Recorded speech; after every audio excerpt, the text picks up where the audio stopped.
Dear students, now come to see the question number 11 on the gear and gear train. We have already discussed so many questions on gear and gear train. Now it is time to solve the question number 11. ध्यान दीजिए कि given क्या क्या दिया है। सबसे पहले कोई भी क्वेश्चन हो, दुनिया का कोई भी क्वेश्चन हो, सबसे पहले आप पढ़ने के साथ ही लिखना स्टार्ट कीजिए कि क्या क्या दिया हुआ है और क्या निकालना है। ये दो चीज़ यदि समझ में आ गया तो समझिए कि क्वेश्चन हमारा बन गया। अब देखिए, एन इंटरनल व्हील बी, ठीक ना, ये गियर अरेंजमेंट है और यहाँ पे gear arrangement internal gear B, external gear C having internal teeth, और यहाँ पे आर्म है, ठीक ना, और ये गियर डी और ये छोटा सा gear E is attached with, जो है ध्यान दीजिएगा, ई जो है अटैच्ड है किसके साथ, आपका बी के साथ। ई जो है बी के साथ अटैच्ड है और सी जो है डी के साथ अटैच्ड है, ठीक है, और arm is the separate entity, ठीक है। तो अब यहाँ पे देखिए, एन इंटरनल व्हील बी, तो ये टी बी आपको दिया हुआ है कितना, 80 टीथ की टू ए साफ्ट एफ, जो है यहाँ पे ये जो साफ्ट है आपका एफ है। A fixed internal wheel C with 82 teeth, T C जो है क्या है 82, is concentric with B, B और सी दोनों कंसेंट्रिक है और देखने में भी कंसेंट्रिक लग रहा है। A compound wheel D E, D और ई क्या है, कंपाउंड गियर है, with 2 internal wheels, D has 28 teeth, T D जो है कितना है 28 teeth, and gear C with C is being attached, while E gears with B, ये हमने आपको समझा दिया है पहले ही। The compound wheels revolve freely on a pin which projects from a disc keyed to A soft ए, ए जो है साफ्ट ये है और ये एफ साफ्ट है, coaxial with F. If the wheels have the same pitch and the shaft A makes 800 RPM, shaft A that means कि NA कितना बन रहा है 800 RPM. What is the speed of shaft F?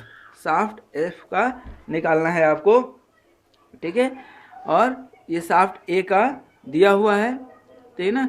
Sketch the arrangement has been already sketch out. अब यहाँ पे थोड़ा सा कॉन्सेप्ट समझिए, इसको हम बनाएंगे।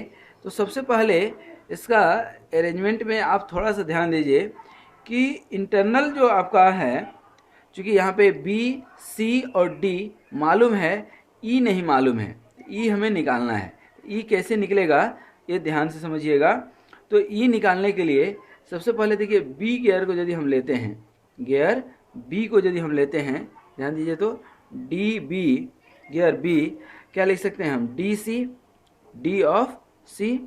अब diameter of B that B equal to diameter of C minus diameter of क्या, E minus sorry diameter of D, D बड़ा वाला है तो diameter of D minus diameter of E, in terms of क्या, teeth, in terms of number of teeth you can write here T B equal to T C minus ये T D minus T ई, ठीक है, ये लिख सकते हैं हम।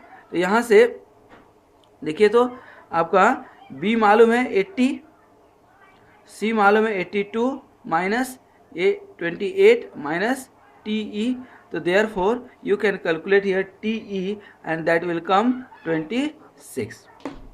ये जो है आपका कितना निकल करके आ गया 26, ठीक है। अब ये जब 26 आ गया तो अब एपिसाइक्लिक गियर ट्रेन में आपको कॉन्सेप्ट मालूम है कि सबसे पहले नंबर ऑफ टीथ जब टोटल आप निकाल देते हैं तब आप पहुंचते हैं कहाँ, टेबल ऑफ मोशन बनाने के लिए। तो अब हम बनाएंगे यही क्वेश्चन नंबर 11 के लिए टेबल ऑफ मोशन, ठीक है। ध्यान दीजिए कि गियर ट्रेन बनाने के लिए दो कॉन्सेप्ट हमने आपको बताया था, टेबुलर मेथड और दूसरा हमने बताया था क्या, अलजेब्रिक मेथड। तो हमने सारे क्वेश्चन जो सॉल्व किए हैं वह हमने सॉल्व किए हैं विद द हेल्प ऑफ क्या, टेबुलर मेथड, ये कंडीशन ऑफ मोशन और ये revolution of the element, revolution of elements. तो रिवोल्यूशन ऑफ एलिमेंट्स में सबसे पहले किसका रिवोल्यूशन आप लेंगे, आर्म का, हम बता चुके हैं ये आर्म का रिवोल्यूशन। उसके बाद आर्म कहाँ पे है, ए पे अटैच्ड है, तो आर्म मतलब कि शाफ्ट क्या हो गया ए, ये ध्यान रखिएगा, यही निकालना भी है हमको, शाफ्ट ए, ये शाफ्ट ए हो गया। उसके बाद ये गियर क्या हो जाएगा बी, ठीक ना, गियर बी जो है आपका किस पे है, गियर बी और ई दोनों ही जो है आपका किस पे है, शाफ्ट एफ पे है, तो ये शाफ्ट एफ जो कि निकालना है। उसके बाद अब आपका कंपाउंड गियर डी और ई, कंपाउंड गियर डी ई, उसके बाद डी ई के बाद अब लास्ट में कौन सा बच गया आपका, गियर सी,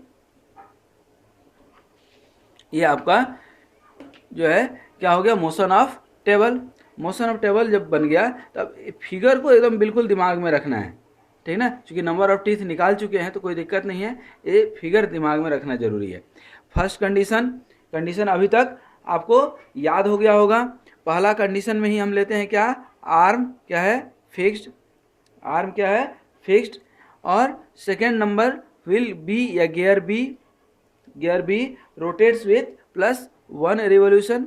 देखिए हमेशा हम क्वेश्चन में counter clockwise that mean anti clockwise को हम पॉजिटिव लेते थे और एंटी क्लॉकवाइज मोशन ही लेते हैं, अनलेस अनटिल की क्वेश्चन में नहीं दिया है। क्वेश्चन में यदि दिया है तो हम माइनस लेंगे, ठीक ना। तो आर्म फिक्स दैट मीन्स कि 0 हो गया और ये +1 हो गया।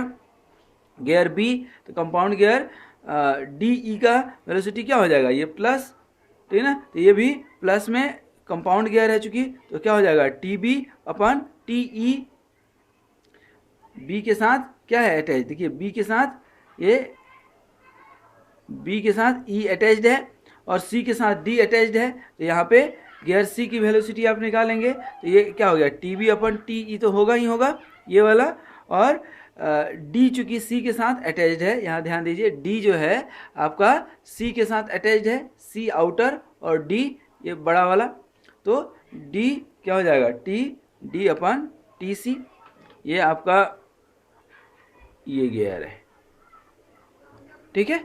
और यहाँ आपका ये छोटा वाला गियर ई है, ई जो है बी के साथ अटैच्ड है, ये आपका सी है और ये अंदर वाला बी है, बी जो है ई के साथ अटैच्ड है, ध्यान दीजिए, और जो है सी जो है आपका डी के साथ अटैच्ड है, इसलिए यहाँ टी डी अपन टी सी आ गया, ठीक है।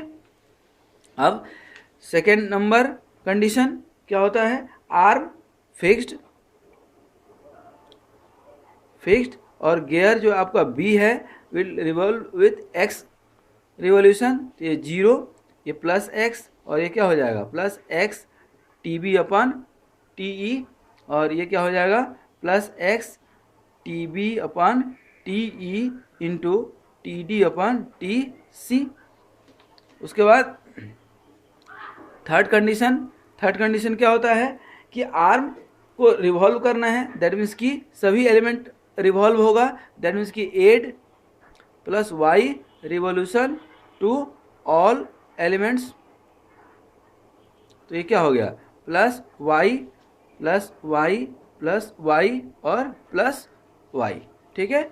उसके बाद अब चौथा और लास्ट, ठीक है, क्या हो जाएगा टोटल मोशन, क्या हो गया टोटल मोशन क्या हो गया दोस्त, ये y, ये क्या हो जाएगा x + y और ये क्या हो जाएगा y + x T B upon T E, और ये क्या हो जाएगा y + x T B upon T E into T D upon T C, ठीक है।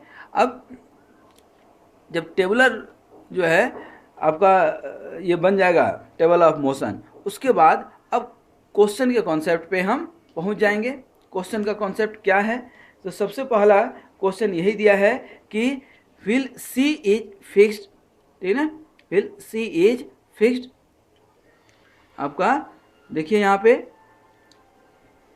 कंपाउंड गियर डी के साथ a fixed internal gear C concentric with B, और यहाँ पे आपका D E internal gear C E compound wheels revolve freely on pin which projects from a disc key to shaft A coaxial with A if the wheels have the same pitch and the shaft A makes 800 revolution, ठीक ना। ये concept आपको यहाँ दिया हुआ है। Shaft ए यही है ना, शाफ्ट ए, दैट मीन्स कि वाई जो है आपको क्या दिया हुआ है, 800 दिया हुआ है, पहला कंडीशन। तो ये दिया हुआ है। What is the speed of the shaft F, ठीक है ना। अब शाफ्ट एफ दैट मीन्स कि शाफ्ट जो आपका सी है, ठीक है ना, यहाँ पे सिंस सी इज फिक्स्ड, सी यदि फिक्स्ड है तो फिक्स्ड मतलब क्या, ये वाला पार्ट आपका क्या हो गया 0, वाई प्लस एक्स, और T B upon T E, और ये T D upon T C equal to 0 हो जाएगा। ये क्या हो जाएगा वाई प्लस एक्स और टी बी का वैल्यू देखिए यहाँ पे दिया हुआ है, आप निकाले हुए हैं 80, टी बी जो है क्या दिया है 80, और टी ई जो है आप निकाले थे 26, और टी डी हम निकाल चुके हैं 28, और टी सी 82 इक्वल टू 0। यहाँ पे y और x में y का भी वैल्यू आप रख दीजिए, y का वैल्यू ऑलरेडी 800 हमें मालूम है, ठीक है ना। तो यहाँ पे 800 आप रख देंगे, y इक्वल टू यहाँ पे 800 रख दीजिएगा, तो इससे क्या निकल जाएगा x निकल जाएगा, ठीक है ना। तो इससे आप निकालेंगे तो आपका x निकल करके आएगा दोस्त -762, ठीक है ना। यहाँ पे y इक्वल टू 800 रखिएगा, तो x कितना आ गया -762, ठीक है ना। क्या हो गया आपका, ये गियर बी का जो है आपने x रिवॉल्यूशन से दिया था, तो और आपको गियर बी का जो है वेलोसिटी चाहिए, यहाँ पे क्या चाहिए गियर बी का, तो क्या हो जाएगा वेलोसिटी ऑफ शाफ्ट एफ, ठीक है ना। दैट मीन्स कि शाफ्ट एफ पे क्या है, आप देखिए शाफ्ट एफ पे गियर बी माउंटेड है, गियर बी इज माउंटेड, तो आपको यहाँ पे क्या चाहिए एन बी चाहिए, ये हमने कहीं समझाया भी था। एन बी यदि आपको मिल जाए, और एन बी क्या है, यही है ना gear B, gear B that means कि एक्स प्लस वाई, तो क्या हो गया ये आपका एक्स प्लस वाई आ गया कि नहीं। तो एक्स प्लस वाई, एक्स कितना निकला -762, एक्स कितना निकल गया -762, और प्लस वाई, वाई दिया हुआ है कितना 800, तो यहाँ पे एन बी कितना निकल गया आपका 38 आरपीएम, और चूंकि पॉजिटिव आ रहा है ये क्या हो जाएगा एंटी क्लॉकवाइज मोशन। तो इस तरह से ये आपका एन बी निकल गया, ठीक है। वेलोसिटी ऑफ जो है शाफ्ट एफ, ठीक है ना। कैसे निकला, क्योंकि बी का इस माउंटेड था और हमने बी का निकाल लिया, जैसे बी का निकाले वैसे इसका निकल गया। तो इस तरह से हम क्वेश्चन बना सकते हैं, और जो है I hope you have understood the concept of gear train very well. एक क्वेश्चन 2 क्वेश्चन और करेंगे गियर ट्रेन पे, लेकिन it is very necessary to make more and more practice of the gear train. और टेबुलर मेथड चूँकि हम शुरू से डिस्कस करते आ रहे हैं, तो आप भी टेबुलर मेथड से ही कॉन्सेप्ट डेवलप कीजिए तो ज़्यादा अच्छा रहेगा। तो wish you all the best, ठीक है ना। स्वस्थ रहिए और मस्त रहिए, मुस्कुराते रहिए। धन्यवाद, और इस चैनल को ज़रूर प्रमोट कीजिए। Thank you very much.